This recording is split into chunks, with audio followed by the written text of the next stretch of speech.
Luke 22 through 24. The end of a gospel. The greatest fear of mine, to have to explain the end of the gospel or a gospel to someone. Rather bizarre, wouldn't you say? I would say so. I can't even begin to cover what happens. I mean, you know the story, I think. I don't know if you know how bizarre it is, but that's an aside. Three characters in this story, in the three chapters we read for today, interest me. You got yourself Judas, you got yourself Peter, you got yourself Pilate.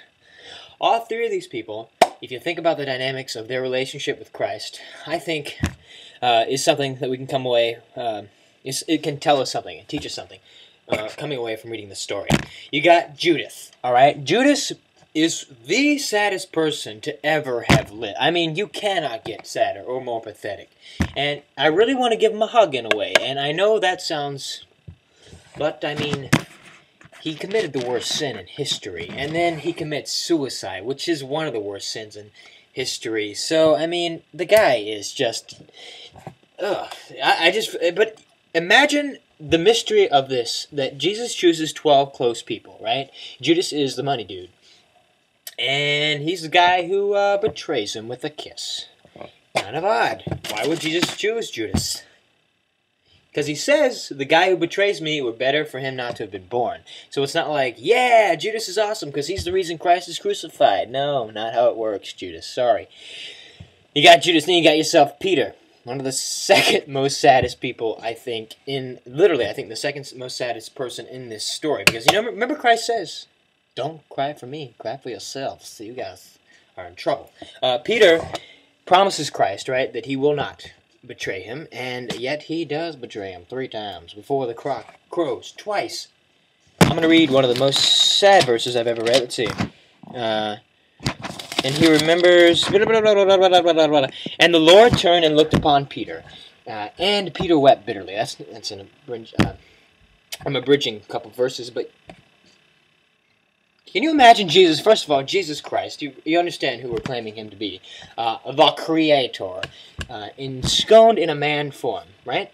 And you got him over here being whipped and beaten and spit upon by the Romans, by the high priest and stuff. And I'm pretty sure he was in a bad place. Worst place of his life, probably. Sorry, that was a little facetious. No, he was in the worst place of his life. He's about to die and be crucified for everybody's sin. Kind of a problem. And all his friends leave him, including the guy who's like right next to him, Peter, who just denies him. And can you imagine how distraught you would be if, first of all, this is your Lord and you deny him. And not only do you deny him in front of his face. Not exactly a lovely evening with Peter. Know what I'm saying? And he went and wept bitterly. Bitterly. Not sweetly. Pilate is the third person I would like to discuss real quick. Pilate is always fascinating. This guy, my favorite line, one of my favorite lines ever is, "What is truth?" Which is what he doesn't say, I don't think, in this gospel. He asks Jesus that, and then he just walks away. So the man, Pilate, is stuck between a rock and a hard place. He even sent Jesus away to Herod. He was like, dude, he's fine. Just, whoa, he's a Galilean? Oh, go to Herod. I don't want to deal with it. Because Pilate didn't think Jesus was a bad guy. He didn't understand what was going on. He didn't know why the Jews wanted him killed. And so, he's stuck between a rock and a hard place because politically, he has to kill Jesus. I mean, if he's going to do the politically expedient thing, he has to have him crucified because the crowds are crying for him to be crucified. And he doesn't. Terrible person. Nevertheless, you feel sorry for him in a way because of the rock and the hard place thing, where he was a politician. He even liked Jesus, I think. That's what's so tragic about it.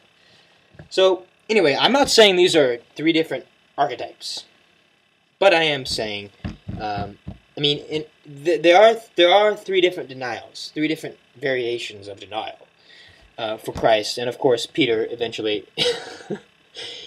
he's the only hero out of the 3, because he goes on to become a disciple, right, or an apostle rather, and he doesn't deny Christ. Anyway, but there are times in my life. I mean, you know how Christ says that, "Don't deny me, or I'll deny you before my angels."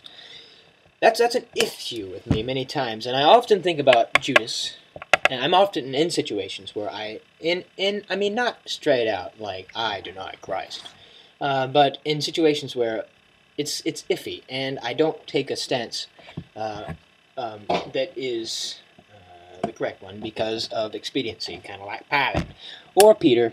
Same kind of thing with Peter, except he turned out differently. Pilot's a bad dude, a nice bad dude. You know what I'm saying? Anyway, don't know if you got anything from that. If you did, awesome. If you didn't, get over it. All right, have a good week. Goodbye.